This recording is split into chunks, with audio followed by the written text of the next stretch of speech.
غلط فہمی۔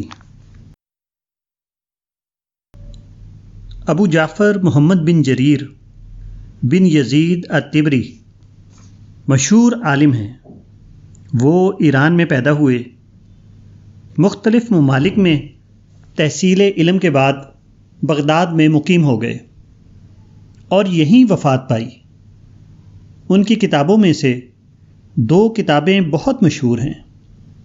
تفسیر میں جامع البیان عن تاویل آیاء القرآن اور تاریخ میں تاریخ امم والملوک۔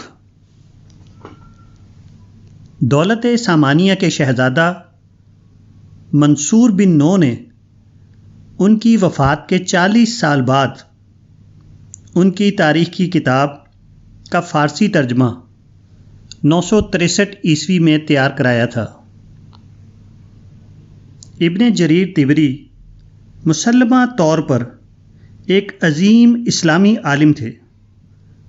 خطیب بغدادی متوفی 663 نے لکھا ہے کہ اقوام و ملوک کی تاریخ پر ان کی مشہور کتاب ہے اور تفسیر قرآن پر ایک کتاب ہے جس کے مثل کتاب ابھی تک کسی نے نہیں لکھی،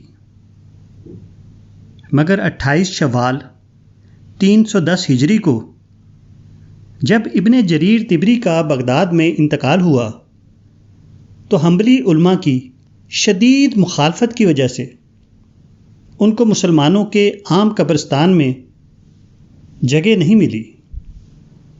انتقال کے اگلے روز وہ اپنے مکان ہی کے ایک حصے میں دفن کر دیے گئے۔ امام محمد بن جریر طبری کا یہ انجام کیوں ہوا؟ اس کی وجہ ایک بدگمانی تھی جو بلا تحقیق ان کی طرف منسوب کر دی گئی اور بڑھتے بڑھتے اپنی آخری حد پر پہنچ گئی۔ اصل یہ ہے کہ اسی زمانہ میں ایران میں ایک اور صاحب تھے جن کا نام محمد بن جریر بن رستم ابو جعفر طبری تھا۔ یہ شیعہ عالم تھے۔ شیعی مسلک کے مطابق ان کا کہنا تھا کہ وضو میں پاؤں کا دھونا ضروری نہیں ہے، صرف مسح بھی کافی ہے۔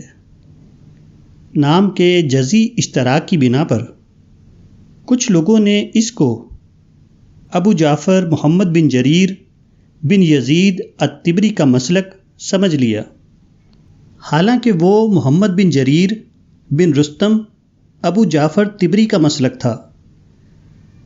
اس غلط فہمی کی بنا پر متشدد علماء مثلاً ابو بکر محمد بن داؤد ظاہری نے ان کو رافضی کہنا شروع کر دیا، حالانکہ امام ابن جریر طبری کا رفض اور شیعیت سے کوئی تعلق نہیں۔